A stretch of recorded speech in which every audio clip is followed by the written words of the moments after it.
Hi everyone, it's me Darlene. I am back with row 7, part 2 of our Scrappy strip quilt adventure. If you're not familiar with this series, there's a playlist link in the description of this video and also on the end screen. When we left off, I had made 6 blocks for one of our rows. And I told you when I was done that I was going to decide what size I wanted. And here is what I decided. Let's just move some of these out. I am going to trim these to 8 inches in this direction. If you have a directional print, make sure it's aimed in the right direction. Okay? And I'm not going to touch the top or bottom at this point. That way we can sew the blocks together and then trim and make sure our row is fairly even. I'm kind of eyeballing it. That looks centerish enough for me. And don't worry, if it's not even, mine came out really sloppy.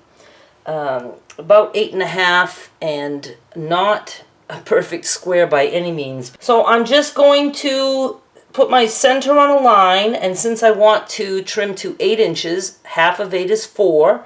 So I'm going to count out 1, 2, 3, 4. That's the line I'm trimming on.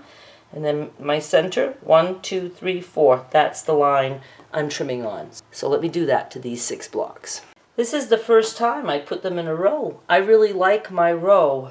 Just make sure you have them, in the right direction, because we trimmed these to 8, but this is more like 8.5-ish.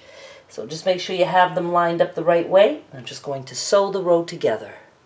And here it is.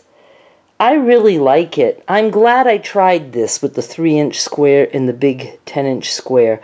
Now, I just don't want to trim right this minute, so you can trim it. Trim it just to make it even. It doesn't matter if it's 8 inches or 8.5, because it's a strip quilt. So if yours is a little bit taller than mine, that's great. That's great. By doing the 3-inch and the 10-inch, it makes it look like patchwork. It's like you had a lot of scraps the same color and about the same size, and you just decided to sew them together. So I'm happy with this. I think it's going to go good in the strip quilt. Even though this has metallic and there's no other metallic, I'll try to do something with metallic. Please subscribe so you can do the rest of this series with us. Thank you so much for watching. Oh! Join my Facebook group, and if you have made any of these rows, you can post them in there. Just look for any post that has to do with this quilt, and then you can post in the comments. I'd love to see your stuff, and you can comment in there. Thank you so much for watching. Bye!